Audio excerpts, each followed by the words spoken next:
positive aspects of information technology system engineering, there are some negative aspects as well. So that also discussed. Okay, so let me begin. So the IT systems are generally considered as a combination of hardware, software, telecommunication networks.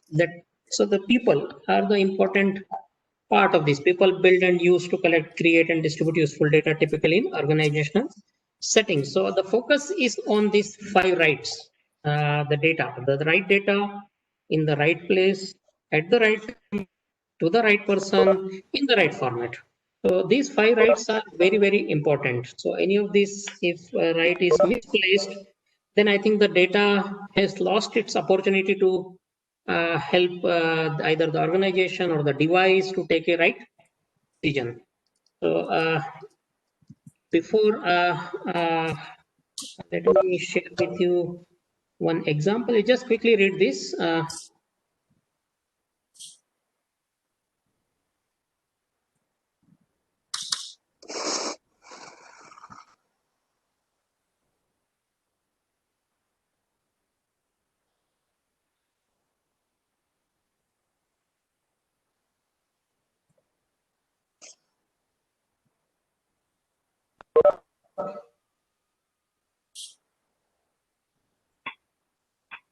So something like an order is placed at a remote part of this world to another person who is located at some other place, and the whole information exchange is made possible through some IT systems.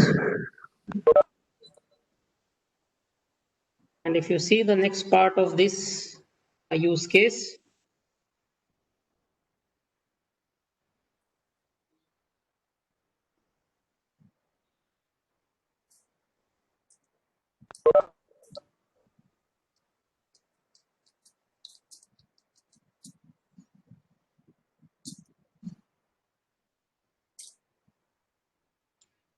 so a lot of shipment related information is also picked by the system, and then automatically it has been routed to several locations wherever the things are going to be used or shipped or applied, and then the production forecast, sales forecasts are updated, MRPs generated, BOM generated, payroll account credited, a lot of things. And the last part.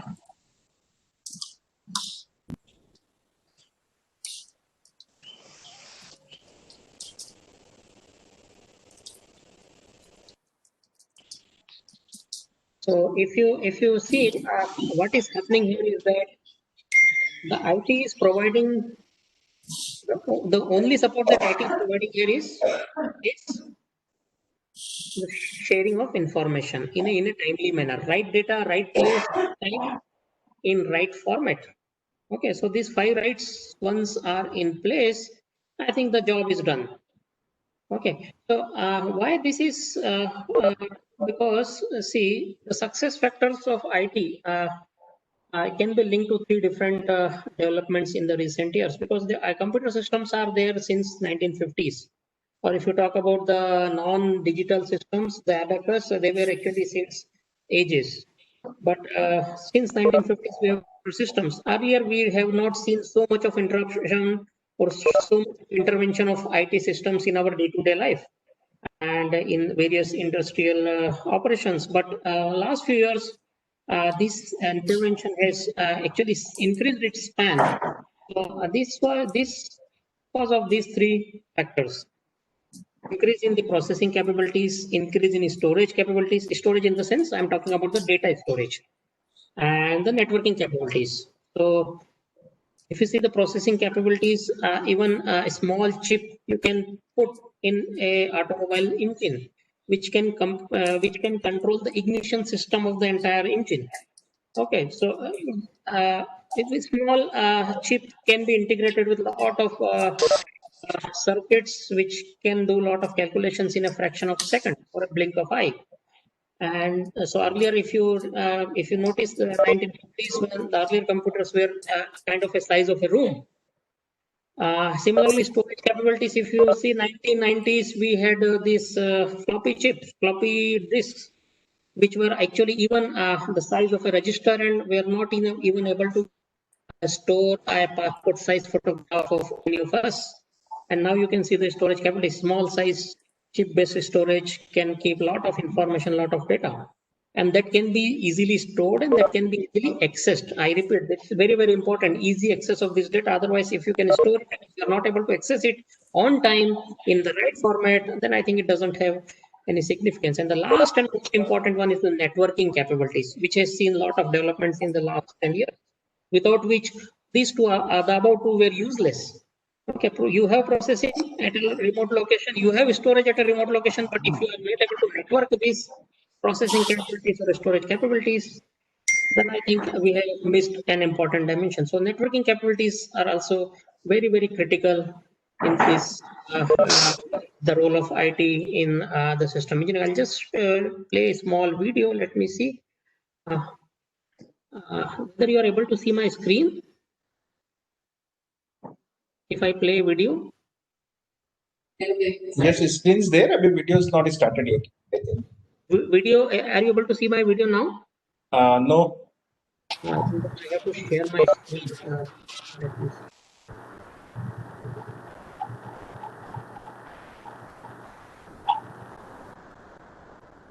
see.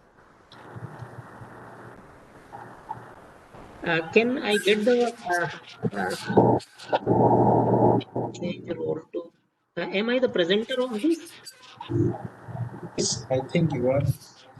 Then why I'm not getting this share my screen option? Getting this option, share my screen. If you keep it on the screen and then start, I think you can able to do that. Wait. Yes, I think. Yeah, now it is coming. Yeah.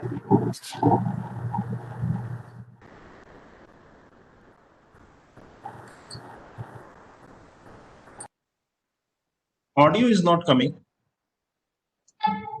Audio is not coming.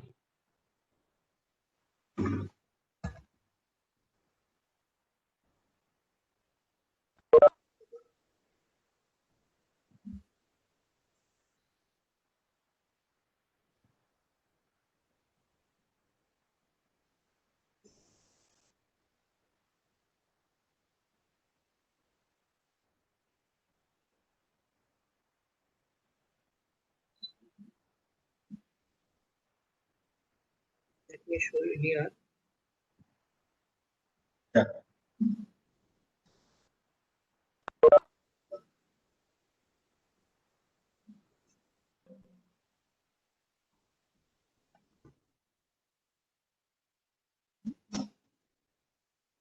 So,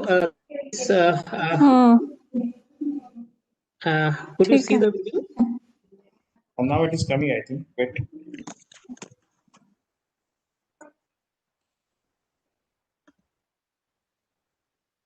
It is in starting mode. No, it is not. Okay. Yeah. So, This is a presentation. Your presentation. could you see my video? No, sir. Presentation. Your presentation is there. Success factors processing. No, but video when I played, it was visible to you? It was visible. Okay, fine. So the video was over actually. So you must have seen that how an automated, what you say, the drone was able to deliver the item and take the payment from the customer on the spot. And then immediately everything was acknowledged, confirmed, and the drone flew away. So this is what the power of all these processing capabilities, networking capabilities, and storage capabilities.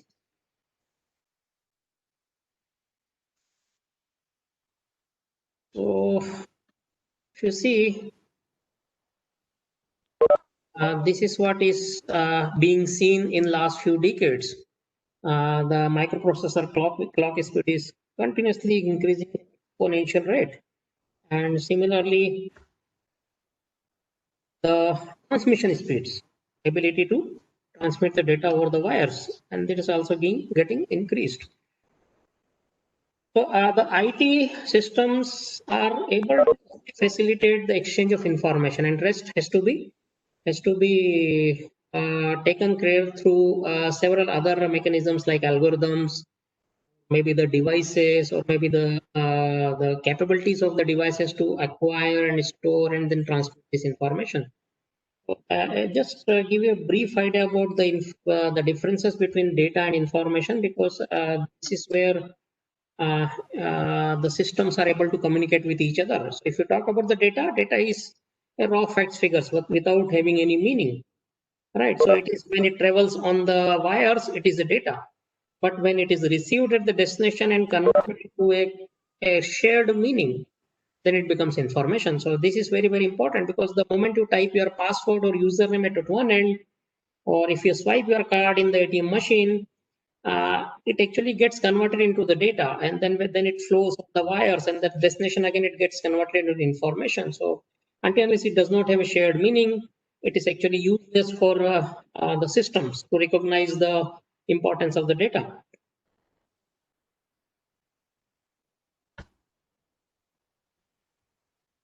So these are all some of the characteristics of information. The information has to be accurate.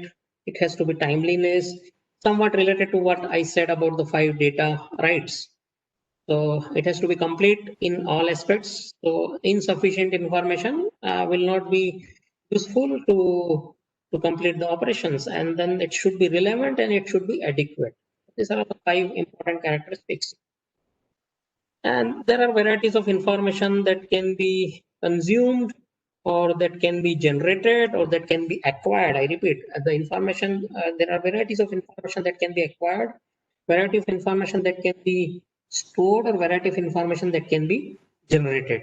So these are all the various categories of information. So if you start with descriptive information, it could be something like performance results, marketing success, financial status, or maybe something like if you're talking about more the devices or the systems, it could be something related to the outcomes or the output of those machines. Something like what you call it, the turnaround times. And if you're talking about the other kind of information, which is diagnostic information, so which is more about when you troubleshoot, or when you try to figure out what is happening inside a machine, or why it is happening inside a machine or a system. So it is more about collecting, acquiring information, processing it, trying to identify the root cause, and then finally relating it with the performance, identified performance of the system. And then towards the end, we have 2 more kind of information, that is predictive information, kind of a forecasting, future plans. So a lot of analytics comes into the picture in this part, predictive and prescriptive information. For example, a lot of tools these days, they operate in variety of conditions. And so in future, it is expected that these machines will be enabled with a lot of sensors, like a lot of IoT devices, which will broadcast the information about the health of these machines, and then a lot of preventive maintenance can be scheduled. Preventive maintenance, I hope you understand, like when the machine will require a maintenance. So for example, a flight which operates from Frankfurt to New York, lot of sensors, lot of information gets collected in one single route, on a one single flight from one location to another location. A lot of sensors are placed on the airplane, a lot of sensors are placed within the engines. So terabytes of data gets collected, and this information is shared among various stakeholders, maybe in order to identify the faults, or maybe in order to schedule a maintenance in future. So in order to reduce the failures. And then we have prescriptive information, which is more about if something is going wrong, so what can be done, the decisions, the outcomes. So these are all possible varieties of information which using IT systems can be acquired, can be processed, can be stored in an appropriate format. So this, I think I have spoken. So what role IS can play, information systems or information technology can play? It helps in automating the things, doing things faster. That means that the the same tasks which you would require a lot of efforts, a lot of manpower, is possible with the help of information systems in a fraction of seconds. This also helps in organization learning, doing things faster, doing things better. So over the period of time, a lot of analytics is applied on this data and information, which actually helps in improving the behavior of machines as well as behavior of individuals. And the most important is supporting strategies. So doing things smarter. So let me first give one a small example on the automation. Then we'll move. Just, see whether I will be able to. So this video is about it's actually a 10-year-old video, not a recent one. So you can imagine the 10 years back how advanced these companies were using the information technology in their systems. Let me arrange for the share.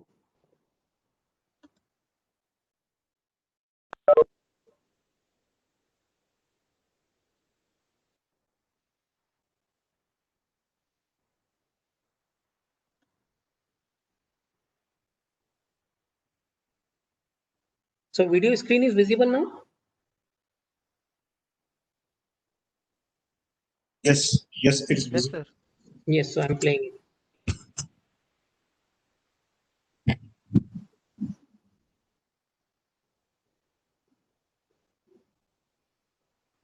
But not audible. I'm not audible.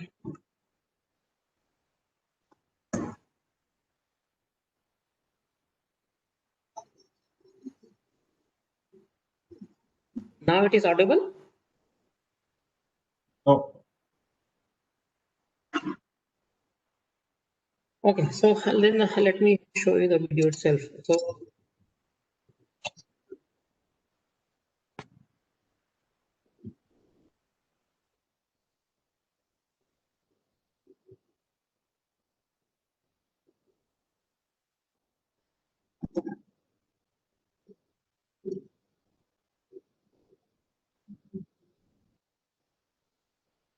every night they receive more than 1.3 million packets, and that has to be sorted out in a 4 hours time for their destinations.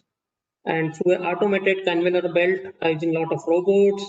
And the only information that is being exchanged between the parcels and the devices is the source, destination, and the kind of item it is, and the some categorization of that particular courier or parcel, whether it requires certain conditions or whether it can be kept with some other things. So all this information is just captured with a barcode, single barcode. That is what the power of information technology.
So this is about a hub. They have a sorting facility in Memphis. So during night 10 o'clock, aeroplanes arrive from more than 100 aeroplanes arrive from across the globe, and this facility, which has around 80 kilometers of conveyor belt, which sorts these millions of packets just in 6 hours, and morning 4 o'clock, these parcels are back to different aeroplanes for their destination. So the only part of human intervention is just turning the packet, every packet upside, so that the label of the packet is towards the sensor, and the rest of the job is automatically taken care. So, is this so this is a case of automation, and even if you keep maybe more than 1 lakh employees, they won't be able to sort it with such an accuracy in an overnight affair, uh, sorting these so many packets and then making it possible to get delivered next day morning at different destinations. So information technology can facilitate the exchange of information. See, the only information that is carried by most of these IT-enabled devices is the binary information, 1 and 0. So either you have to something like you do it or you don't do it. But the instructions or the decisions are actually in the form of a series of binary numbers, 0, 1, 0, 1, 0, which actually ultimately makes it possible. So doing things faster is this is one of such example where you can automate the entire operations. And if you see what role the other roles this IT can play in system engineering. So these are all the various possible roles. IT can be used for the design, production, development, testing, simulation, and maintenance of several systems. So I just highlighted some features of some of the systems. I think design, if you say there are a lot of computer-aided design, computer-aided manufacturing is possible these days. Maybe something like 3D printing, which was not possible some time back. The productions can be automated, can be streamlined, can be made more efficient, more customizable using IT. Because IT can help you in supporting the exchange of information in a timely manner. Development of the product, testing of the product, and simulation, which is again very, very important. In variety of situations, you can simulate these variety of systems. Maintenance. And what kind of these systems are? Various systems.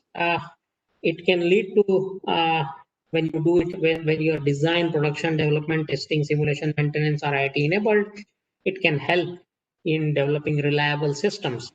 For example, you must have heard sometime back a doctor in Mumbai was able to do a heart surgery of a patient who is in Ahmedabad. Okay. You can imagine the complexities involved. A single forget about the failure of the doctor, the human being. If the machine fails, you can imagine how complex the situation can become. So this requires a lot of reliable systems. So a doctor sitting in Mumbai operating a patient in Ahmedabad is actually a good example of delivering a reliable system. Otherwise, it may lead to several catastrophes. It has to be accurate. The systems has to be accurate. Like if you see the ATM machines, the moment you enter your ATM card, the PIN information, it identifies you, and whatever the cash that you want, it actually gives you the cash. It has to, the systems has to be flexible also. So IT can, for example, if you remember this just-in-time production system, so it is possible because of IT, because IT facilitates the information exchange. It is not going to replenish the inventory, but it is at least able to pass the information that an inventory has been consumed and the require a replacement. So that way the flexible systems are possible, and the usable system, effective systems, efficient systems. I'll talk about something like efficient systems. The example that I shown to you just now about the FedEx this sorting facility in Memphis. And FedEx is not the only company which is using this sorting facility, but other companies like UPS also has similar kind of facilities in Cincinnati, US, where it is something like more than 100. The facility is equivalent to more than 100 football grounds. And same operations, a lot of packets are received in the night, and then in the morning they are back to their destinations. And it has to be integrated and intelligent systems. So integrated, what I mean is that what happens most of the time, these when the systems operate, they actually cross boundaries. So if I give you a small example, when you book a ticket on yatra.com, so you select your flight information on a Yatra website, and the moment you try to see the availability of seats, it crosses the boundary of that system and then goes to the systems of various airlines. Maybe the Air India, SpiceJet, Vistara, collects a lot of information from these various systems, gives you the information, and then once you finalize your booking, you again make payment. And then when you make payments, you again cross the boundary of the system, go to the payment gateway, and then finally the system of the banks, and then coming back. A lot of handshaking in between the systems. Everything is automated based on the confirmation of the identity. So, this IT can help in developing integrated systems. The first video that I had shown to you where the drone is coming and the card is swiped. So this again kind of integrated systems, and it has to be intelligent systems. A lot of supply chain based systems are intelligent in the sense there are intelligent agents which on behalf of the individuals, they streamline or they smoothen the entire supply chain so that the right products or the right materials are at right place in right time. Okay, so not necessarily the data, but the products are also can be made possible in the right place, right time, right destination.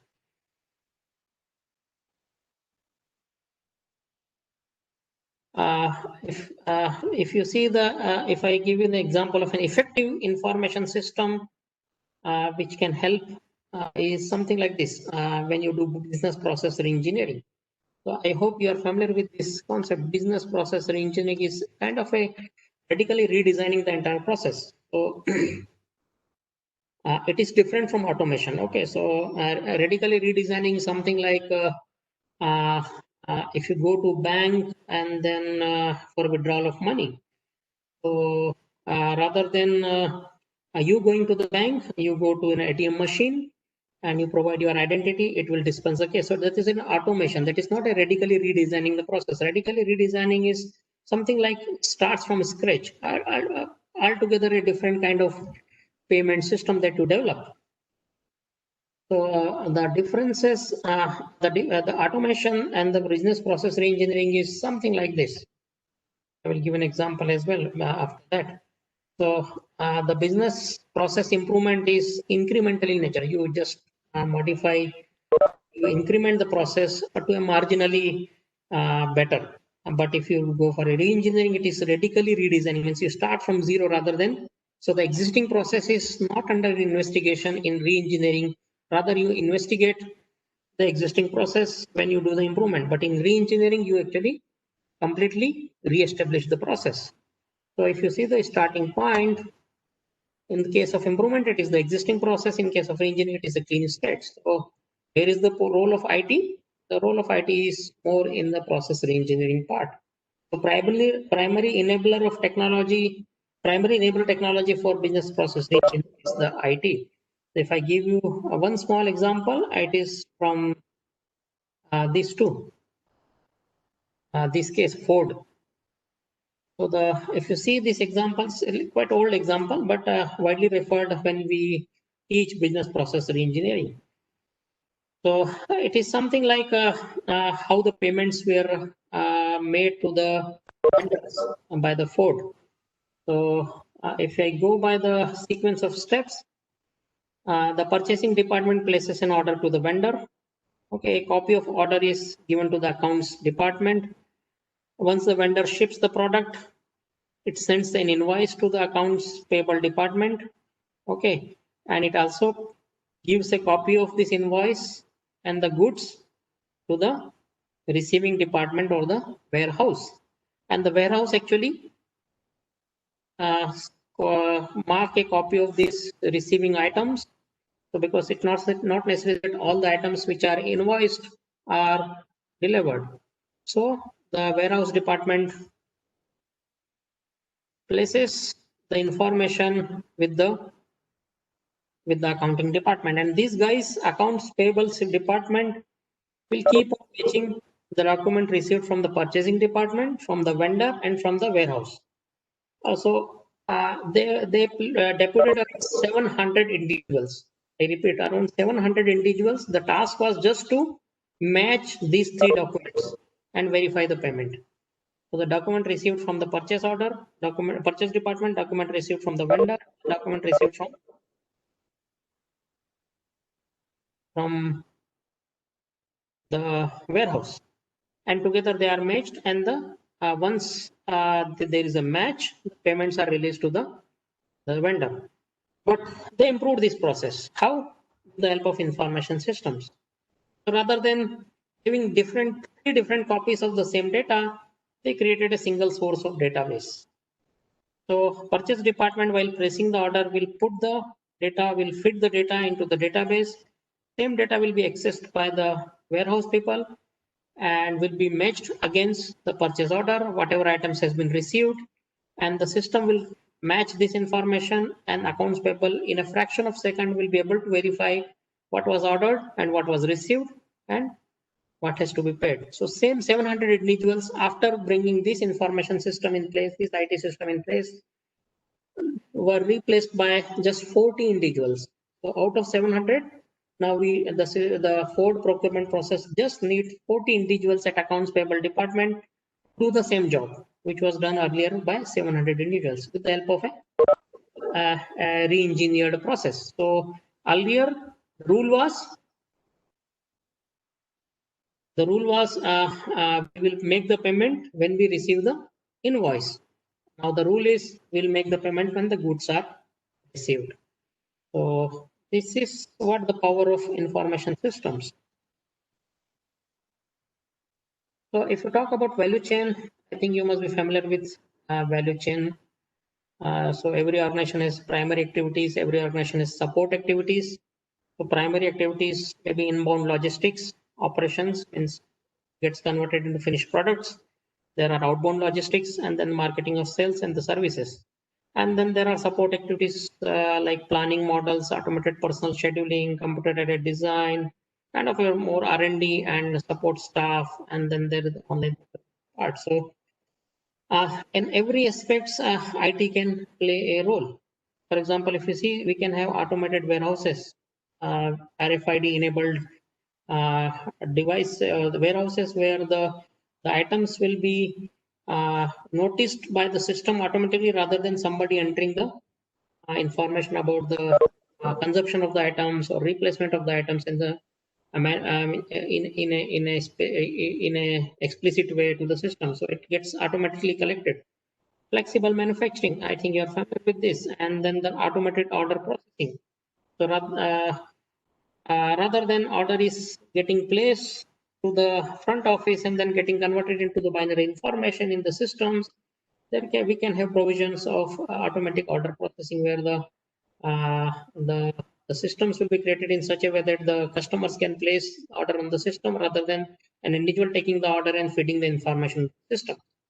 And then a lot of other marketing related activities can also be controlled using varieties of IT enabled processes. So what IT can play a role here is that the what you can say, the margins, or for example, the cost of conducting this activity and the value created by this activity.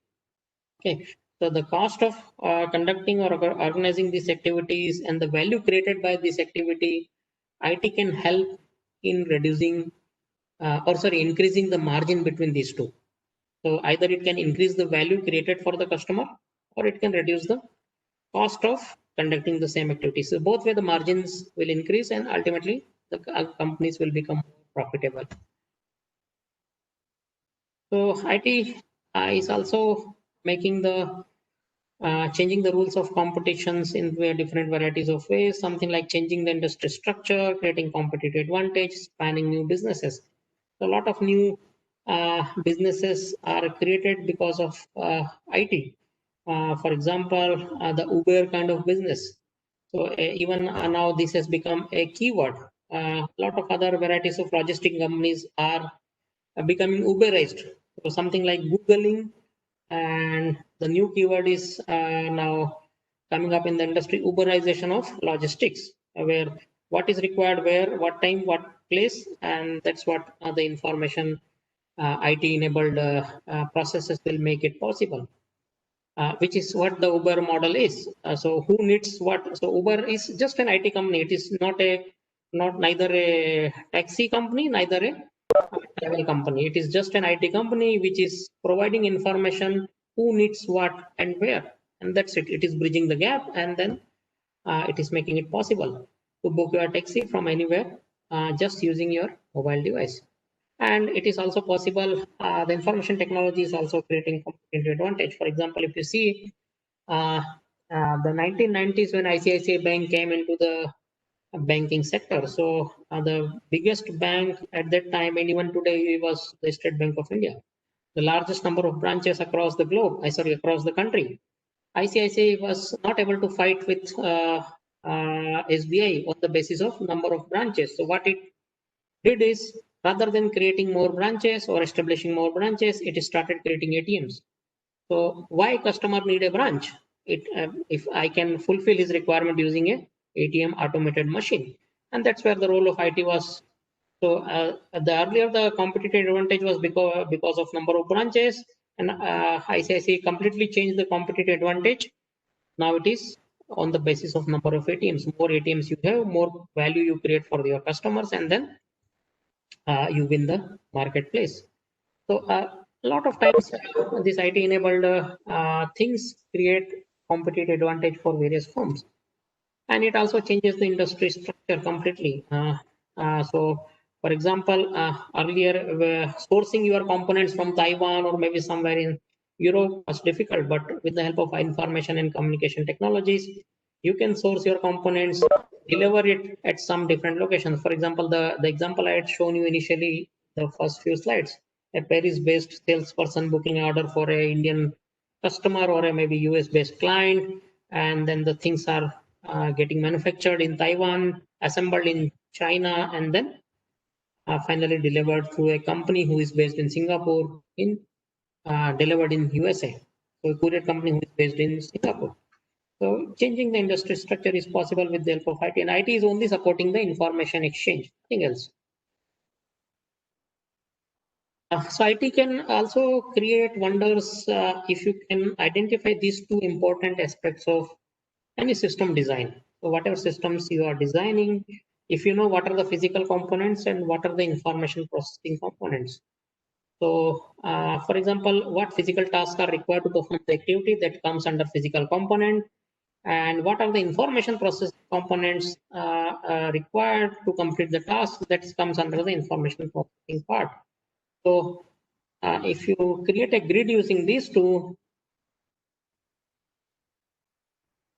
so if you see here, the information content of the product is high in this segment, and in this segment it is low. And information intensity of the value chain, say for example, value chain in the sense the how much information is exchanged between the stakeholders across the value chain. So if it is high or low, so and wherever the information intensity of the value chain is high, or the information content of the product is high, you have a larger scope to create IT-enabled processes or IT-enabled systems. Because if the physical component is more, information processing component is less, IT is little less helpful. But if the information component processing component is more, physical component part is less. For example, when you are digging a tunnel, so the physical component is more, information processing component is less there. But similarly, there can be a situation where, for example, if you are repairing a remote, for example, a spacecraft remotely from a location on the Earth. So, for example, in International Space station. If you are repairing that from a remote location in USA, then I think the physical component is important, but equally important is the information processing component. So then IT can, yes, help a lot. So if you see here, information intensity component is high, yes, IT can help. And information content of the product is also high, then IT can even more help. So the role of IT becomes more critical here, a little less critical here, and I think here it is less critical, means almost nil, because if information intensity of the value chain is low, information content of the product is low, that means it is more kind of a commodity. And I think the role of IT is less. Yes, having said all this, what can computers learn? Because whenever we are talking about that IT can help you help organizations creating wonders in various dimensions, but how it is possible? So because computers, as I told you, computers can learn four things. Computers can learn four things. Computers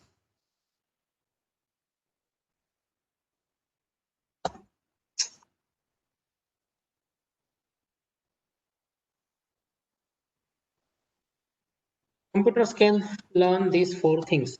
One is facts, another is concepts, and the third one is the procedures, the fourth one is the principles. So let me help in understanding each one of these one after the other. So facts are simple statement of truth. It can be knowledge as well, it can be an information. Okay, so the fact is simple statement of truth. For example, something like the average consumption pattern or turnaround time system. This can be a simple statement of truth, fact. What else? The concepts. The concept is something like a description or a can say the definition of certain objects, symbols, events grouped together because they share certain characteristics. So that we call this concepts. Procedures, step by step of doing something. So kind of algorithm or a flow chart.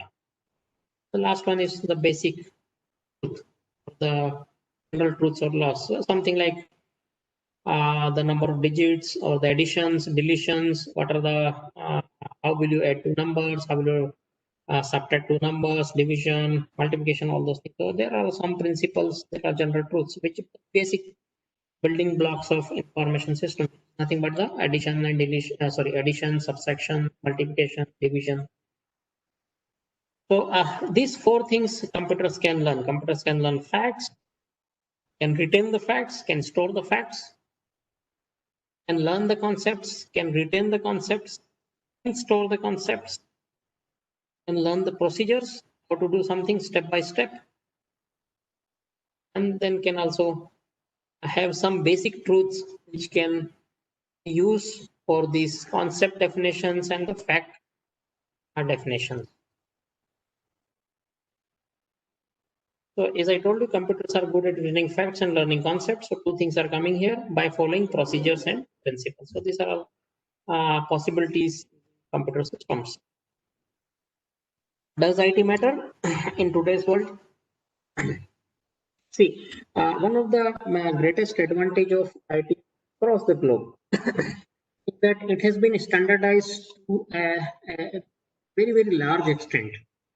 Why I'm saying this? Because if you see the electricity, still it is not that much standardized across the globe. So, for example, when you are moving to some other country, searching for the plugs, the cables, and all those things, and the frequencies will be different. But if you talk about IT information systems, it is same across the globe, even in the space.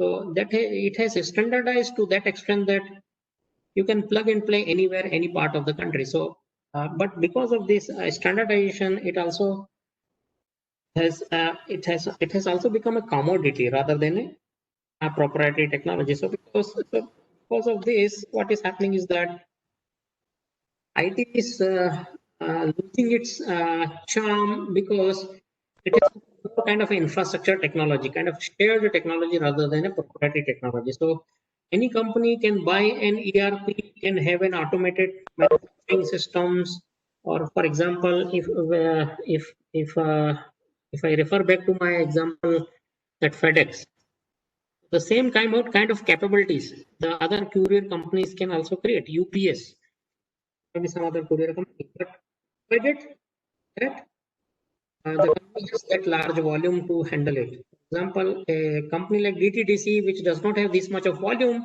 maybe 1,000 packets, it will not require these massive systems to sort the packets overnight.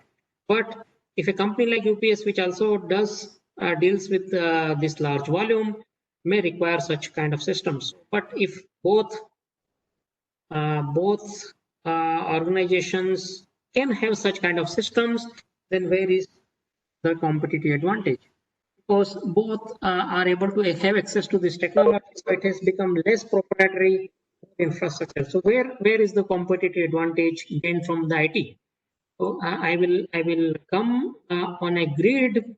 I'll explain to you one of the grid which can be used to categorize whether IT can give you an advantage or IT is just an infrastructure technology. So before that, let me take a question. I think Nand Kishore had a question. Please, Mr. Nand Kishore, can I have your question, please?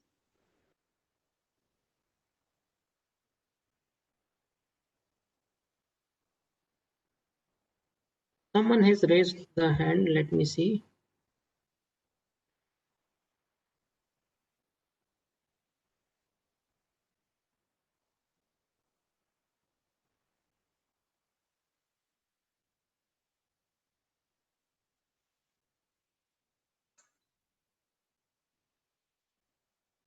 Okay, so moving back to this part, so these are all the disadvantages currently with the IT systems. What is that? Is it has become so much standardized across the globe that it is difficult. Some organizations face a lot of difficulty in getting competitive advantage from other firms. So I will explain to you how other organizations can gain competitive advantage using the IT, because it has become highly replicable. Overnight, you can buy a system, and then maybe a couple of days time or a couple of months time, you can have that system in place, perfectly working. And because of the internet, there is a perfect delivery channel created for IT-enabled systems. You don't have to create your own infrastructure. Like for example, internet is a publicly available network, which is a kind of a rather than a proprietary technology. It is become infrastructure technology, like electricity, and subject to rapid price deflation. So over the years, the price of these IT-enabled resources, IT-based resources, are continuously going down. And because of that, it has become accessible to almost everyone. So where it is, yes, okay. So this is the grid that you can use to see whether IT can help you in creating a competitive advantage, or it is just a commodity. So I'll explain to you what are these varieties of systems. For example, let me first explain to you these two dimensions. So one is what is the impact on strategy, whether the impact on strategy is high or whether the impact on strategy is low. I'll come back to explain to you these kind of systems in a few minutes time. And the other dimension is impact on business operations. So whether the impact is low or high. So let me take you these four different grids. If you talk about the support systems, so the impact on strategy is low and impact on business operations are also low. So these kind of systems are just are available to provide exchange of information. It doesn't add value to the systems. So whatever systems you are having, for example, email systems. So every organization can have email systems. So it does not add value to any of the organization because it is easily available, easily accessible, and easily deployable to various companies. So impact on operations, it creates low impact. Impact on strategy is also comparatively low. But if you talk about those systems which are created in factory mode, so the example that I had shown to you, FedEx or UPS, UPS also had similar kind of capabilities. So these are all factory mode systems in the sense that the impact on strategy is low because your competitor can also have a similar kind of system provided it has the volume to handle the these varieties of or the large volume of packets to be handled overnight. So FedEx, UPS, these kind of systems, the impact on business operations are very high. Overnight, in the 6 hours time, you are able to sort these packets and you can make them accessible to the destinations easily in a few hours time. The impact on strategy is low because your competitors can also have the similar kind of systems. The impact on operations are high, but impact on strategy. So most of these robots or chatbots, if you must have seen several chatbots where you do not interact with an individual on websites, rather there is a machine which is operating on behalf of the organization, which actually based on some frequently asked questions, it has been designed and then it keep on addressing your questions. So those are all factory mode. So it doesn't give you much competitive advantage. But if you talk about these two systems, turnaround systems, these are the systems which gives you a lot of competitive advantage. But because the impact on strategy is high, impact on operations may be low in case of turnaround systems. I'll give you some examples. So let me come back to this other two. I think I gave an example of email systems here, where you can exchange information between different individuals. I gave an example here like this factory, this sorting facility of FedEx or UPS. Impact on business operations are high, impact on strategy is low. Turnaround systems are something like R&D systems or computer-aided design systems. So those are all the systems where with the help of computers, you simulate, you do design new products, you customize new products, and a lot of R&D activities are conducted in laboratories rather than actual field. So IT can help a lot because as most of these pharma companies, these days, they don't do much of their research on actual molecules, rather than they create algorithms or they simulate those chemical reactions in laboratories using IT-enabled systems. And then they conduct a lot of varieties of experiments at a very, very nominal cost. So those systems are proprietary systems. So a system which is designed and developed by, say, for example, Dr. Reddy's laboratory to conduct experiments on molecules is a proprietary system to them. It may not be accessible to other companies until unless if they are not doing a research on in a consortium or maybe a group of companies doing a research together. So something like, for example, if you remember the Concorde aircraft, which was designed by a variety of different aircraft manufacturers across European countries, across Europe. So it was a kind of a consortium which actually created this Concorde aircraft, and it has become a proprietary technology for them, a publicly accessible technology. But when you use these IT-enabled systems for your impact on strategy, so coming back here, so these kind of systems, the impact on strategies are very, very high, but impact on business operations are low, especially those R&D systems, simulation systems, or computer-aided design systems, or even knowledge management systems. I will talk about some knowledge management systems which can become strategic even sometimes, because they create an impact on business operations as well. I will take an example of Xerox company where they created a knowledge management systems which created a high impact on their strategy as well as high impact on their business operations. So it was kind of a knowledge sharing across individuals who are in the field of maintenance of their machines. That is a good example of strategic systems. So there can be some systems which are highly strategic in nature, which cannot be copied by your competitors, and they create an impact on the strategy as well as impact on business operations. So those kind of systems are very, very value addition to the firms. And for example, if you see the business process of Amazon and business Flipkart. So I'll just take one simple process, the return policies or the return process.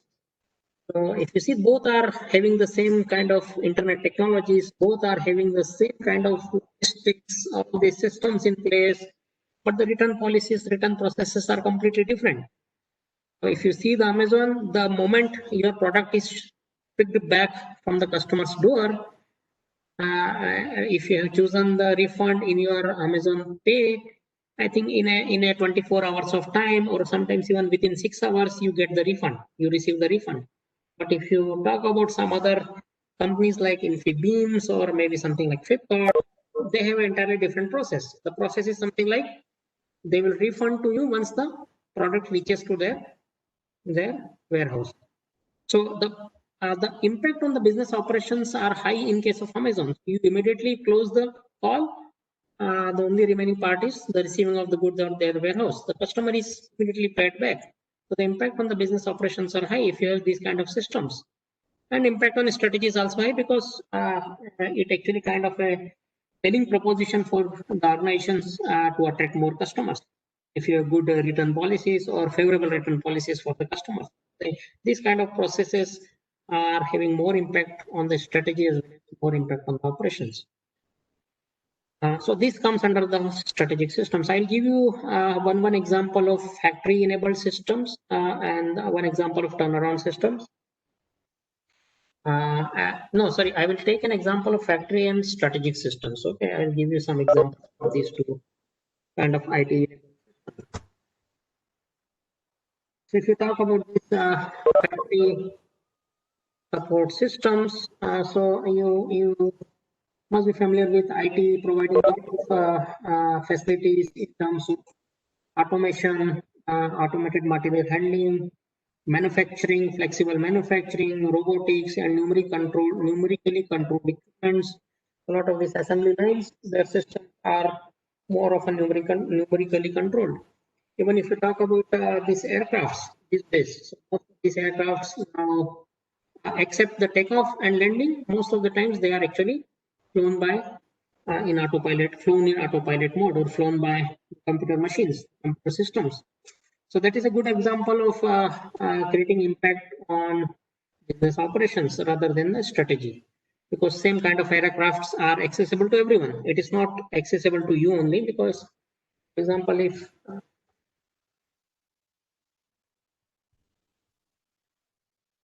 a Boeing 737 is accessible to Airbus, to Vistara or to SpiceJet, to Indigo, so it doesn't create any impact on your strategy, but it creates an impact on your business operations. So when most of these aircrafts now numerically controlled, so a lot of sensors are placed across the aircraft or within the engines in order to computer controlled ignition systems, at what height, what is the pressure, what is the atmospheric pressure, what is the speed, what is the thrust, and then based on that, it tries to optimize the operations of the aircraft, or sometimes it even optimizes the height of the aircraft, or the left and right balance of the aircraft. These systems come under the factory kind of systems, where you get a lot of competitive advantage in terms of business operations, but not in terms of strategy. So something like enterprise systems, enterprise resource systems, integrated softwares, modules, common central database. So what is the important advantage of ERP enabled systems? Why ERPs are placed under this factory mode? Why ERPs are placed under factory mode? Because when you bring ERP into your organization, it comes with its own standard processes. ERP is more originated from European countries, where they want more centralized decision making. It is not so favorably accepted in American countries, but European countries more often prefer ERPs, and this actually term were originated from European countries, where they want more centralized decisions rather than decentralized decisions. So ERP systems are kind of a mode systems, where you get a lot of collect data from many divisions of the firm for use in nearly all of the firm's internal business activities. If you remember that value chain, a lot of these activities can be grouped under a single ERP systems. So bullwhip effect, you must be familiar with bullwhip effect, and bullwhip effect comes when the information asymmetry increases between the last mile delivery and the manufacturing facility. So bullwhip effect can be reduced with the help of information systems, in the sense that this asymmetry can be reduced by making this information available from the end from one end to another end in a very, very time efficient manner. So the time lag, you can say the latency between the information generated at the last end and the information reaching at the another side of the end can be reduced with the help of information systems. So that's where in enterprise system plays a critical role, and all these enterprise systems comes under this category, where you can have more automated manufacturing, automated supply chain, intelligent agents which work on behalf of individuals across the supply chain, automatically ordering, automatically replenishing the inventories, or automatically passing the information to various stakeholders who are part of the supply chain. So this is a good example where there are a lot of tier 1 suppliers, tier 2 suppliers, tier 3 suppliers, and a lot of information required to be exchanged between this downstream supply chain and the upstream supply chain. So if you can reduce the latency with the help of IT systems, I think the bullish effect can be reduced. So build around thousands of predefined business processes. As I told you, when you implement ERPs, ERP comes with their standard processes, and you lose the competitive advantage because everyone can have same set of business processes. So that is actually one of the disadvantages of bringing ERPs into your system. So when you bring ERPs, you have to delete all your existing processes and redefine all your existing processes using the processes which are fed into the ERP system. So ERP can also be off the shelf. If you are buying an off the shelf, your processes will become standardized. But if you are not buying off the shelf and if you are developing your own ERP system, then of course, then in that case, you may also win some strategic advantage over your competitors. So these are all some of the examples where ERPs can help. So ERP, so organization before ERP, all will have separate databases, separate information, a lot of information asymmetry. When you have a common ERP, you have a common access, common data, and then information becomes more asymmetric, more symmetric, and then the more consistent and more accessible to all the departments instantly.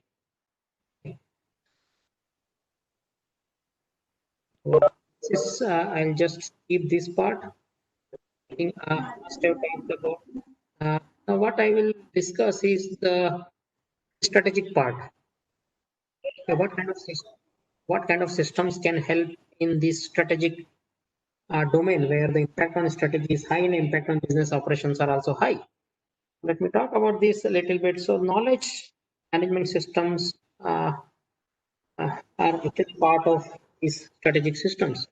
It can be strategic, it can be turned around how you're using it. These systems are just an R&D systems. Okay, you are conducting a lot of R&Ds and you are designing your products, computer-aided design or computer-aided simulations, then I think it is a kind of a turnaround system. But if it is also creating impact on your operations, then it becomes more strategic. If you read this, in an interview, Thomas Edison was asked, you have failed 1,000 times before inventing electric lighting bulb, but now everybody knows how to make electric bulb. So what is the difference between you and them? So then Edison says, I also know what are those 100,000 ways by which an electric bulb cannot be made. So retaining the knowledge of an organization is very, very important. So firms which are in the systems engineering are retaining the knowledge not only about the production or the design but also the maintenance. If you retain this knowledge and make it available to uh, the others, so it is going to create a lot of advantage for firms. So you do not reinvent the wheel again and again. Rather, you have access to the knowledge of others and you can take the decisions right away. So what is the role of IT here? Role of IT here is IT can help a lot of ways. So IT can help in collecting the data, information, knowledge in a timely manner from various sources. So the data, information, knowledge acquisition is possible using IT based systems. What else it can do? It not only is able to collect the data, information, knowledge from various locations. So locations can be the machines or can be the human brains. For example, whatever troubleshooting I am doing with a machine. So it may be something like again and again I'm able to conclude the same kind of fault. I can feed this data information into a knowledge-enabled system. So IT-enabled systems can provision to collect all this data information from different knowledge generating sources. So that is one way IT can help. Another way IT can help is storing it in a proper format. Okay, storing the data or knowledge or information in a proper format at an appropriate location. So that is not the end of knowledge management system. So knowledge management system does not end at the acquisition and the storage, but how it helps is that the same knowledge which has been acquired by the system is stored at one location until unless if you don't allow the other people to have access to this knowledge, the purpose has not ended. So IT-enabled systems can help in acquiring the knowledge from different locations, storing it at one common place, and then providing an access to all the stakeholders of the same to the which are who are actually relevant to the same knowledge. So acquiring the knowledge, storing the knowledge, and then accessing allowing access to the same knowledge. That's where the knowledge management systems can help a lot. And IT-enabled systems are very good in terms of storing the knowledge and then in terms of providing access to the knowledge. Because if you store the same knowledge in files or folders in physical form, you know the hassles of accessing the same knowledge. You cannot share across different individuals, across geographies, across countries, across business entities. And because this is in physical form, so IT-enabled systems can provide that access in a faster and quicker way across different locations. And it can also not only allow access, but it can also classify in such a way that you have access in a very, very quicker way. So for example, when you search on Google, it quickly takes you to those relevant pages. How it is possible? Because all the web pages across the globe, what Google does is it does not search when you actually hit the key. So for example, when you hit a key, for example, you want to search Apple on Google. So Google will not start searching the entire web, the entire internet, this keyword. Rather, what it does is it has already prepared a taxonomy. Taxonomy means a classification. Based on the different web pages or the contents of the web pages, it has already prepared a taxonomy or the classification scheme. The moment if someone search this keyword, these pages will be displayed. If you search this keyword, these pages will be displayed. So IT-enabled systems can create such taxonomies and then can quickly refer to the relevant outcomes or the relevant knowledge or the relevant contents based on the requirement of the individual. So IT-enabled systems can help in acquiring the right knowledge, storing this right knowledge at a right place, accessible to all, and quickly provides this facility to refer the only those contents which are actually required at that particular moment. So IT can facilitate this way. So let me take you to some of the facts related to the knowledge management systems, and then I'll also give a small example. The knowledge management systems among fastest growing areas of software investments, information economy. 37% US labor force knowledge and information workers, 45% of US GDP from knowledge and information sectors. So knowledge is form asset, intangible. Creation of knowledge from data information requires organization resources.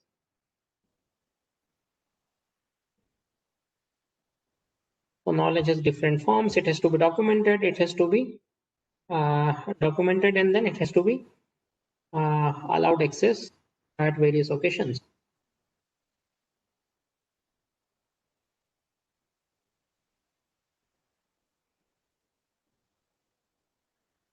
If you want, I'll share with you this slide. So I will not spend much time. I think you have got the gist of what I mean is each, for example, knowledge management value chain. If you see the knowledge acquisition, knowledge storage, knowledge dissemination sense, timely broadcast or timely access of such knowledge, and then the knowledge enabled applications where you can use this knowledge to transform it further. So this is the value chain I already talked about. So this is how different users creating, then tagging. Tagging is what the taxonomy or the classifying the knowledge into appropriate categories or classes. Otherwise, it is difficult to have the right knowledge at right time, access to right knowledge at right time. So there are some knowledge work systems as well, computer design, virtual reality systems, machine learning, how computers can improve performance without explicit programming. So they recognize patterns, experience, prior learning.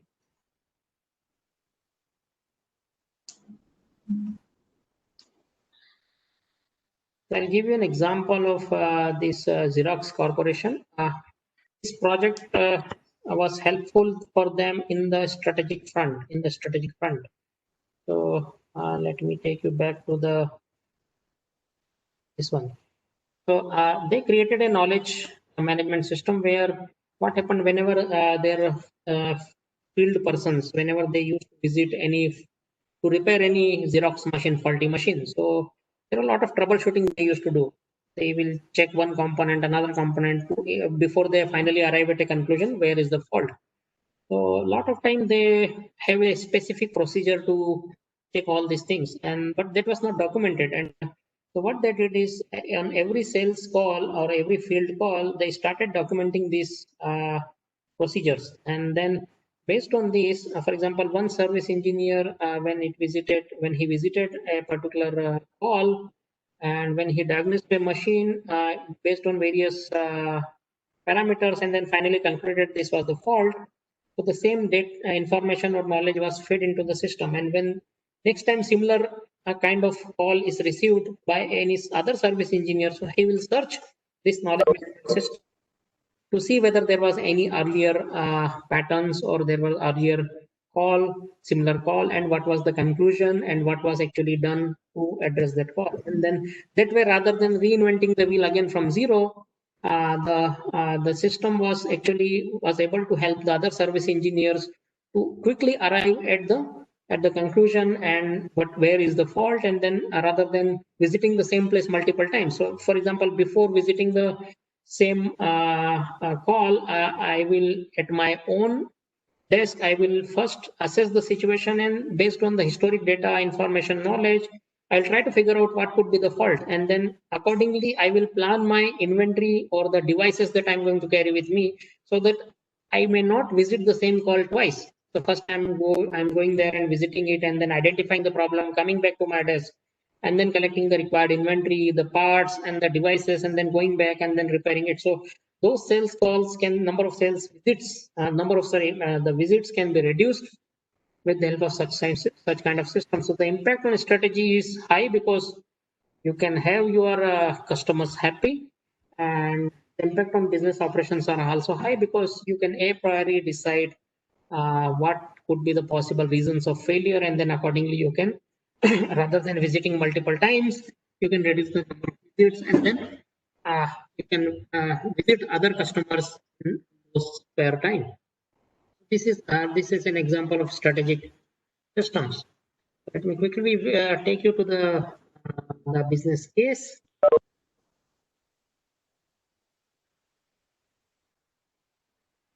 So this is the business case. There was a need to capture and codify the knowledge of service representatives who were informally sharing their experiences in servicing machines, particularly on cause of breakdowns. So make this accessible to the whole company in order to encourage creative solutions and strategies and ensure customer satisfaction. So when you have customer satisfaction, the impact on strategy is high. And when you have these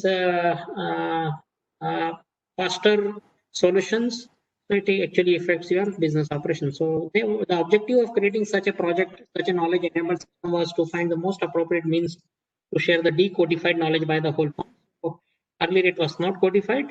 So they have actually codification is nothing but the capturing the knowledge which is residing in the human brains and then converting into some storable form on your systems, your machines, to allow easy and fast access to this knowledge, and then to motivate employees to facilitate sharing of knowledge and foster creativity and innovation. So this way they can also motivate employees to facilitate sharing, because if you can service a call in a faster way, that is actually win-win situation for the organization, for the employees, and for the customers. So how they did it actually? So it was a very, very challenging task for them. So a group of anthropologists, how they created such systems. So how they actually did. A group of anthropologists of the Xerox to Research Center was asked to study the behavior of service representatives. 25,000 representatives were provided with a portable computer to connect to the internet wherever they go on, and they feed the information. So if you remember, these days also when you go to any Maruti showroom, the person will not come with a paper and pencil, he will come with a tablet and he'll feed every information about your vehicle in the system. And then that way they can create such kind of systems where the engineers will be able to troubleshoot the same problem in a more efficient and timely manner rather than reinventing the wheel from zero. So it is actually win-win situation for employees as well. More number of services can be done. So this is, I think, what are the benefits? This project helped Xerox Corporation save about 10 million in component and machinery replacement. You can see the impact because of the just simple system which is allowing them to share the knowledge across individuals. So this is we talked about the past and the current, and the future is even more promising. 2.0 or 3.0 is we are just facing this, and then I think the industry 4.0 is about to come. So it will be more kind of a internet of things rather than so. Right now we have only tablets, computers, and laptops are talking with each other across the globe. But soon it will happen that your washing machines, fridge, your televisions will also be talking with each other. So, rather than going home and then switching on your AC or defrosting your fridge, on the way you will be able to, with the help of your mobile device, you will be able to switch on your AC, or you'll be able to switch on defrost your fridge, or you'll be able to do a lot of other things with your machine. So time will be there where there will be entirely new IIoT, which is people are talking about industrial Internet of Things. So rather than only I'm just talking about these devices, this your entire manufacturing facility will also have this connectivity. Okay, so all your devices, or sorry, the production facility will be talking with each other, with the inventory department, with the other. So, for example, if there is a breakdown in one part of your assembly line, all these devices will talk with each other, and the production facility will be done. So you can see some statistics and the promising condition which is expected in near future. So a couple of use cases. If you see here, Airbus, they have one project called Mira, mixed reality application tablet, cross between the sensor pack and a tablet. They have internet connected smart tools. They have augmented reality driven instrumentation and education tutorials for those who are operating on the ground. There are some more examples like Siemens, bottle carriers with RFID tags, two machines in production line, and then a lot of information exchange is devices. Is a couple of other use cases. So before I close, let me quickly take you Continental this smart factory. So activate RFID tag educational to the entire component factory. Collaborative robots are shown how to do task once, and then they can repeat that action. Streamlined factories. Sensors are attached to components, forklifts, employees, other assets. A lot of things are yet to see from IIoT 4.0. But there are some challenges as well. For example, see the power, you have electricity across the globe, but cannot fuse the electrical systems of Pentagon from your own facility in India. But because of this new kind of IIoT 4.0 or IoT 4.0, most of these organizations have their systems digitally controlled. So this creates a lot of actually risk. So you cannot fuse the power system of Pentagon using electrical systems, but of course using computer control systems, it is highly likely that you intrude into their systems, and then you can imagine the kind of danger that it is actually on us, all of us, because if they can access, they can have, especially the terrorists, they can have access to such machines which controls the nukes, or you can say the missiles. Then you can imagine the kind of the problem or the danger that we are sitting in. There are a lot of challenges. More and more devices will be added on the internet. It also brings a lot of new gateways, intruders to enter into your system and then play with your system and then do some mix with your system. So this is one biggest challenge. And disruptive innovations are also happening, and the accuracy. I'm talking about accuracy because uh, sometimes inaccurate information. These sensors may not give you accurate information. If they give wrong information, then of course the dangers are on to happen. For example, if I just 2 more minutes I will take. Okay, so if I compare the Airbus and the Boeing, so the cockpit design of Airbus and the cockpit design of Boeing, Airbus and Boeing, both are actually completely different.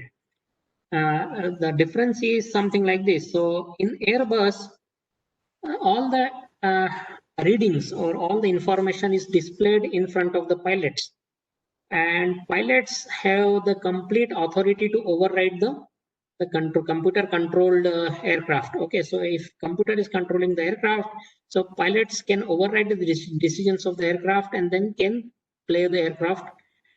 That is what the Airbus is designed. So Airbus designed in such a way that the pilots can override the decisions of the computers or the autopilots. But the Boeing, on the other way, recent Boeing aircrafts, the problem is that the computers actually override the decisions of the pilot. So if I refer to some of the recent accidents, 2008, if you remember, the Air France flight 447, something like that, was flying from Rio de Janeiro, Brazil to Paris. And what happened is that there are multiple speed readings on these aircrafts. So the pilot, in front of the pilot, there were two readings. So one speed reading indicator was showing that you are flying too fast, and another reading was showing that you are flying too slow. So pilot got confused what to do, and it was night 2 o'clock over the Atlantic Ocean. They were unable to decide whether I'm flying too fast and whether I'm flying too slow, and so whether to believe, which reading to believe actually. So they actually, their decision was to believe on the readings which were showing that we are flying too fast, and then they reduced the speed of the plane. And finally, what happened is that the flight went off into the Atlantic Ocean. All more than 250 or 300 passengers died.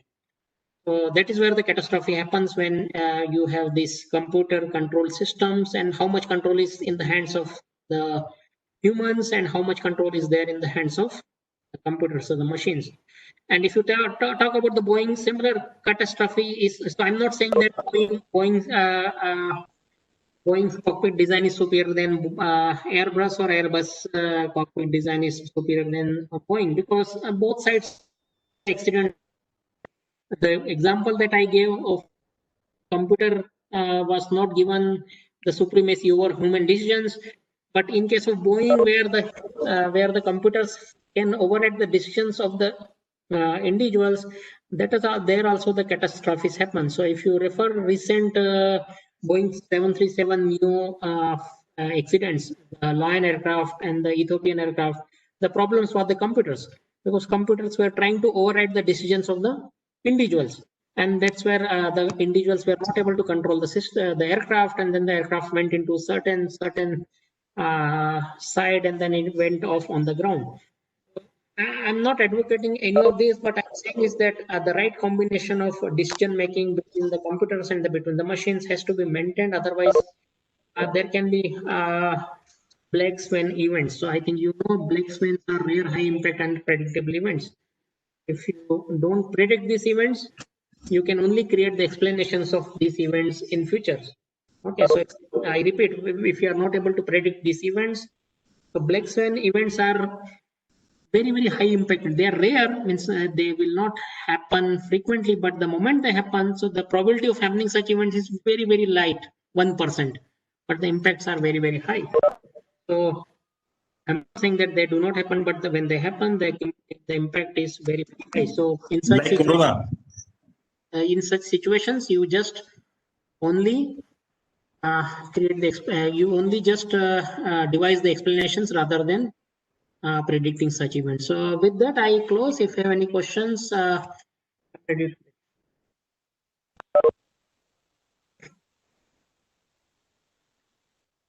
Very good session, sir. Dr. Ram. If any of audience have any questions, please. Yeah. Question, please. Yeah. Am I audible? Yeah, Ram sir, am I audible? Yes, yes, please go ahead. Yeah. Sir, means I just want to know the difference between EIS and KWS. Executive Information System and Knowledge Management System. Okay, please. Can you repeat? I was not able to listen. Actually, I am confused, a little bit confused between Executive Information System and Knowledge Management System. So, can you please throw some light on that differentiation point of view? Yes. So see, let me take you one of the slides. I think I'll take you to one of the slide which will give you a clear differentiation. Okay.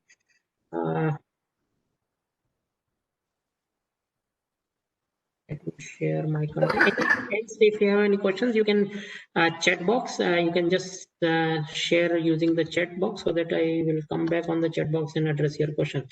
So if you see my slide.